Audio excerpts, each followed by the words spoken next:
Assalamualaikum warahmatullahi wabarakatuh. Halo sahabat PP Batam, selamat datang dalam Ngobras, ngobrol bareng Humas edisi Ramadan bersama saya Rahma Utari.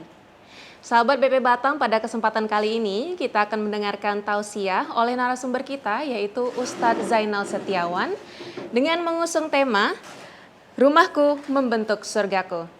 Assalamualaikum warahmatullahi wabarakatuh Ustadz. Waalaikumsalam warahmatullahi wabarakatuh. Bagaimana Ustadz kabarnya hari ini? Alhamdulillah, kabar baik. Kabar baik ya Ustadz ya? Gimana Mbak Rahma? Baik Pak, Alhamdulillah. Baik Pak Ustadz, langsung saja kami persilakan untuk dapat memberikan tausiah. Auzubillahiminasyaitonirrajim. Bismillahirrahmanirrahim. Assalamualaikum warahmatullahi wabarakatuh. Alhamdulillahirabbil alamin, asyhadu alla ilaha illallah wahdahu la syarikalah wa asyhadu anna Muhammadan abduhu wa rasuluh allazi la nabiyya ba'da. Allahumma shalli wa sallim ala sayyidina Muhammad wa ala alihi wa ashabihi ajmain. Wa qala Allah ta'ala fil Qur'anil Karim, a'udzubillahi minasyaitonir rajim. Ya ayyuhan nasu ubudu rabbakumul ladzi khalaqakum wal ladzina min qablikum la'allakum tattaqun. Baik, puji syukur kita panjatkan pada Allah Subhanahu wa taala. Salawat dan salam tercurah kepada junjungan alam Rasulullah Muhammad sallallahu alaihi wasallam, kepada keluarganya, para sahabatnya, para tabi'in, sampai kepada umatnya yang taat hingga akhir zaman. Dalam surat Ar-Rum ayat yang kedua disebutkan, wa min ayatihi an khalaqalakum min anfusikum azwaja litaskunu ilaiha wa ja'ala bainakum mawaddata wa rahmah inna fi dzalika laayatil liqaumin yatafakkarun.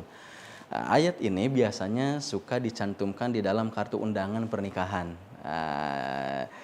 Dimaknai di antara tanda kekuasaan Allah Subhanahu wa taala, di mana Allah itu menciptakan untuk kalian pasangan hidup ya, dari jenis kalian. Kemudian Allah jadikan rasa kasih sayang, rasa cinta, dan itu semua adalah tanda kekuasaan Allah bagi orang yang berakal. Jadi pernikahan ini merupakan salah satu bentuk karunia Allah, sekaligus juga kenikmatan dari Allah Subhanahu wa taala yang harus disyukuri. Coba tanyakan kepada mereka-mereka yang maaf sampai saat ini masih belum menikah gitu ya. Pasti mereka tuh merindukan pernikahan, dan selain merindukan pernikahan, lebih dari itu ingin merindukan rumah tangga yang harmonis, rumah tangga yang sakinah, ada ketenangan, kemudian juga dipenuhi dengan rasa cinta dan rasa sayang, dari mulai akad sampai nanti akhir hayat memisahkan. Walaupun di tengah jalan ya terkadang banyak sekali gelombang-gelombang ujian, cobaan, badai-badai kehidupan yang bisa menggoncangkan rumah tangga. Tetapi rumah tangga itu harus dijalani dengan betul tulus karena Allah Subhanahu wa taala. Oleh karenanya jauh-jauh hari itu Islam tuh menekankan kepada umatnya agar senantiasa memberikan perhatian di dalam rumah tangga. Apalagi disebutkan bahwa rumah tangga ini menjadi salah satu pondasi awal dalam pembentukan masyarakat, bahkan bangsa dan negara. Jadi kalau misalnya satu tatanan keluarga itu hancur, ya maka bangsa, masyarakat pun akan hancur gitu. Tetapi jika keluarganya itu terbina dengan baik, keluarga satu, keluarga dua, keluarga tiga, maka akan muncul satu bangsa yang kuat. Jadi bangsa yang kuat, negara yang kuat, NKRI yang kita cintai ini harus kita bangun ya dari keluarga, dan keluarga itu di sana ada unsur suami, ada juga unsur istri. Suami istri harus satu visi, satu misi dalam membentuk rumah tangga tersebut. Mau arahnya kemana ini rumah tangga ini. Dan dalam pernikahan biasanya ada doa yang suka dipanjatkan kepada orang-orang yang menikah, itu mempelai. Ada barokallahu laka wa baroka alaika wa jama'a bainakuma fi khair. Barokallahu laka, semoga keberkahan untukmu, wa baraka alaika, keberkahan Allah juga untukmu, wa jama'a bainakuma fi khair, dan semoga Allah Subhanahu wa taala mengumpulkan kalian berdua dalam kebaikan. Kalau secara lugawi makna bahasa itu maknanya keberkahan aja, keberkahan untuk kalian. Tapi kalau dalam bahasa ini ada satu yang unik. Di sana ada kalimat keberkahan tapi dua bentuk. Pertama barokallahu laka. Yang kedua wa baraka alaika. Keberkahan untukmu, keberkahan untukmu. Apa bedanya? Nah, kalau laka itu, kalau di dalam bahasa Arab suka digunakan dalam hal yang berkaitan kesenangan, kebahagiaan, kelapangan. Kalau ala biasanya dalam bahasa itu digunakan untuk kesusahan, kesempitan, ya, penderitaan. Maknanya adalah ketika orang mengucapkan barokallahu laka kepada pengantin itu, semoga Allah memberkahimu, ya. Ketika nanti satu saat dalam rumah tangga akan ada kesenangan, ada kebahagiaan, ada kelapangan. Wa baraka alaika, dan juga semoga Allah Subhanahu wa taala memberikan keberkahan kepadamu jika seandainya nanti dalam rumah tangga itu ada kesusahan, ada ujian, ada cobaan. Artinya dalam rumah tangga itu harus siap susah maupun siap senang. Nah, terkadang ya ketika rumah tangganya itu dalam kondisi lapang, mereka siap, baik suami atau istri. Tetapi seandainya dalam rumah tangga itu ada masalah, baik itu dari suami, dari istri, kadang ada semacam ketidakredoan. Makanya pahami bahwa suami itu kepada para istri, ya, suami itu bukan malaikat, bukan juga setan gitu. Istri pun sama juga, bukan malaikat juga bukan setan. Ketika orang menikah harus siap menerima kelebihannya, siap menerima kekurangannya. Mungkin ketika awal-awal nikah, ya, mungkin bisa 6 bulan, 1 tahun, biasa yang baik-baik, tapi nanti sifat-sifat asli akan keluar. Oleh karenanya sama-sama saling menutupi dan sama-sama saling memperbaiki kelebihan suami, kelebihan istri, kekurangan suami, kekurangan istri, kelebihan suami, kekurangan juga kekurangan suami. Nah, jadi seperti itu. Nah, konflik-konflik itu adalah hal yang biasa, tetapi yang perlu dilakukan itu bagaimana memanage konflik itu, bagaimana memanage permasalahan-permasalahan yang ada. Perbedaan pendapat sih ada. Rasulullah SAW juga ketika menjalani rumah tangga bersama istrinya, ya ada 1 hal 2 hal, tetapi bisa di-manage dengan baik, ya, bisa diperbaiki dan juga mengandalkan kedekatan dengan Allah Subhanahu wa taala. Nah, seperti itu. Baik Ustadz, menarik sekali nih sahabat BP Batam, temanya hari ini khususnya untuk yang masih single alias belum menikah, ya Ustadz, ya. Ngomong-ngomong saya juga belum nih. Jadi pas banget nih. Nah, itu dia nih Ustadz. Tentunya banyak sekali pertanyaan dari sahabat BP Batam yang sudah kami rangkum, Ustadz. Iya. Beberapa di antaranya adalah seperti yang kita ketahui, tidak semua hubungan rumah tangga, tidak semua keluarga itu dalam kondisi yang harmonis, ya Ustadz, ya. Kira-kira hal-hal apa saja yang kiranya bisa dibenahi untuk mewujudkan atau menciptakan ketentraman di dalam rumah itu sendiri, Ustadz? Baik, ya. Yang pertama yang harus kita perbaiki ketika awal itu adalah masalah niat.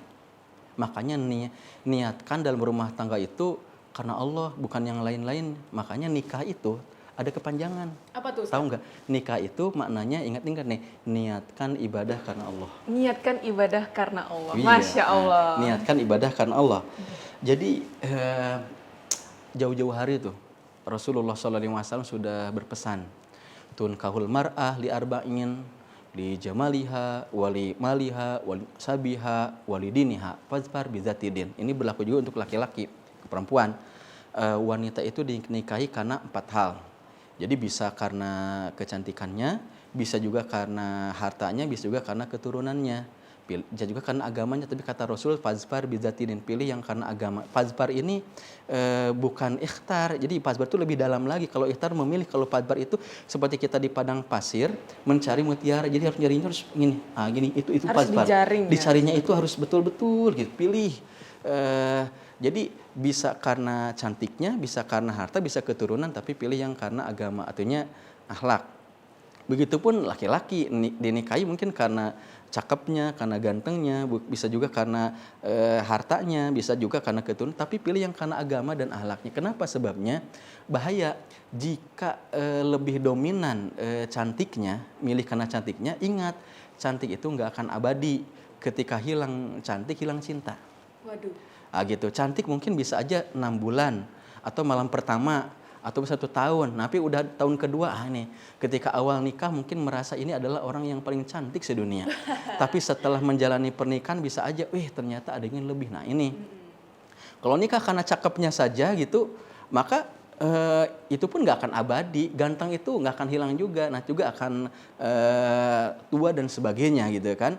Pilih karena itu. Kalau nikah motivasinya karena harta, ya, maka nanti akan ada istilah ada uang abang sayang, nggak ada uang abang ditendang. Atau abang melayang. Jadi siap senang, tapi ketika lagi susah mungkin nggak siap. Kalau karena keturunan yang jadi orang besar itu adalah orang tuanya, anak ya beda lagi. Tapi ini kan syukur-syukur ada semuanya. Ya cantik, ya keturunan baik-baik, ya berharta, ya agamanya bagus, akhlaknya bagus, atau ya cakep, ya keturunan baik-baik, ya berharta, ya agama juga bagus. Itu adalah satu karunia. Namun secara fitrah biasanya orang nikah memang unsur itunya. Itu hal yang biasa. Namun imbangi dengan penguatan akhlak seperti itu, ya. Agama gitu, niat. Yang kedua, di antara penyebab seseorang itu atau rumah tangga itu emang banyak sekali goncangan, biasanya karena jauh dari Allah Subhanahu wa taala. Itu intinya. Suami kurang membina hubungan baik dengan Allah, dengan ibadah, dan istri pun kurang membina hubungan baik dengan Allah Subhanahu wa taala. Dalam surat At-Tahrim ayat yang ke-6, Allah Subhanahu wa taala itu memberikan pesan jauh-jauh hari itu, ya ayyuhalladzina amanu qu anfusakum wa ahlikum naro wa quduhan nasu wal hijarah 'alaiha malaikatun ghiladun syidad la ya'sunallaha ma amarahum wa yaf'aluna ma yu'marun. Artinya, hai orang-orang beriman, jagalah dirimu dan keluargamu dari api neraka, yang mana bahan bakarnya itu manusia dan batu, dan di sana ada malaikat yang mana tidak melanggar perintah-perintah Allah Subhanahu wa taala dan melakukan apa yang diperintahkan Allah Subhanahu wa taala. Yang dimaksud jaga itu ketika dalam berumah tangga, ya tanamkan nilai-nilai adab Islam, nilaikan akhlak-akhlak Islam, nuansa-nuansa ibadah Islam. Suami pahami bahwa kewajiban suami itu bukan sekedar memberikan nafkah materi saja, tapi suami juga itu punya kewajiban menjaga spiritualitas keimanan istrinya. Istri sama juga, selain memperhatikan fisik suaminya, tapi perhatian bagaimana kondisi keimanan seperti itu. Kalaupun misalnya bertemu, tidak sekedar hanya ngobrol-ngobrol tentang masalah shopping saja, tidak sekedar masalah pakaian aja, makanan saja, tetapi sekali-kali ngobrol tentang masalah keukhrawian, masalah haji ibadah. Dan yang paling menyedihkan sekali, ada rumah tangga bertahun-tahun dijalani, berpuluh-puluh tahun dijalani, ini sang suami belum pernah sekalipun mendengar suara istrinya mengaji Quran. Suara istrinya ngaji Quran itu seperti apa? Nggak tahu. Istri pun sama, selama berpuluh-puluh tahun belum pernah sekalipun mendengar suaminya ngaji, suaranya seperti apa. Anaknya pun belum pernah dengar orang tuanya. Ini mau dibawa kemana nih arah keluarga? Kenapa? Tantangan banyak. Apabila tidak dikuatkan dengan keimanan, controlling, merasa Allah natap, itu bisa akan terjadi goncangan. Makanya ketika banyak rumah tangga terjadi goncangan, ketika pelampiasannya tidak ke Allah Subhanahu wa taala, malah makin membesar, meledak. Kemudian yang selanjutnya itu adalah jaga adab-adab yang baik, ya. Pahami adab istri ke suami, pahami adab suami ke istri. Tentang adab ini, saya teringat ketika satu hari Rasul itu pulang dari Isra Mi'raj menangis. Kemudian datang Bilal bin Rabah nanya, ya Rasulullah ma yubkika, apa yang membuat engkau menangis wahai Rasul? Maka Rasulullah SAW mengatakan, aku barusan tuh diperlihatkan tentang neraka, waro aitu aksaru ahlihan nisa, dan aku diperlihatkan kebanyakan penghuni neraka itu wanita. Maka Bilal bin Rabah tuh nanya, apa sebabnya? Kata Rasul, bikupronil asyir. Bikupronil asyir itu dikarenakan istri itu jelek muamalah terhadap suaminya, kurang baik interaksinya dengan suaminya gitu, sehingga suaminya itu tidak ridho. Jadi istri walaupun jidatnya itu hitam karena banyak sujud, banyak tilawah Quran, banyak saum, banyak zikir, banyak salat, tetapi jika suaminya tidak ridho, maka ini akan jadi azab buat istrinya. Nah, seperti itu. Makanya disebutkan adab istri ke suami itu, yang poin pertama itu paling dominan itu taat gitu. Pada satu hari Rasul menyebutkan gitu kan, seandainya aku diperintahkan oleh Allah untuk menyampaikan kepada orang-orang agar manusia sujud kepada manusia, niscaya akan aku perintahkan istri sujud kepada suaminya. Tapi sayang perintah itu tidak ada. Tanda istri yang baik, jika perintah taat, tidak membangkang. Apapun perintahnya selama bukan kejelekan, taat aja. Diciptakan untuk taat saja. Jika dipandang oleh suaminya, membuat mata suaminya berbinar-binar, bahagia karena jaga penampilan, kemudian jaga perangai gitu. Jangan sampai setiap suami memandang istri, maka suaminya itu langsung merinya kening gitu kan. Nah, ini harus seperti itu. Yang ketiga, ketika suami tidak ada, jaga amanah diri sama hartanya. Itu taat. Kenapa sebabnya? Ketika ijab kabul, maka pengganti dari orang tua itu adalah suami, dari atas sampai ke bawah. maka istri taat saja, taat saja. Ya, sebaliknya istri taat kepada suami, tetapi ya sebaliknya juga suami juga tidak boleh semena-mena memerintah istri. Suami juga tidak boleh semena-mena memperlakukan istri dengan tidak baik. Karena apa? Karena kemuliaan seorang suami itu dilihat dari seberapa besar dia memuliakan istrinya. Khairukum li ahlihi, kata Rasul, wa anna khairukum li ahli. Sebaik-baik di antara kamu adalah orang yang paling baik perlakuan terhadap istri-istrinya. Dan aku, kata Rasul, adalah orang yang paling baik perlakuan terhadap istri-istri aku. Anas bin Malik, pembantu Rasul di Madinah selama 11 tahun, tahu bagaimana Rasul itu di rumah interaksi dengan istri-istrinya. Ketika Rasul sudah wafat, Anas bin Malik, pembantu Rasul itu mengatakan, selama 11 tahun aku jadi pembantunya Rasulullah.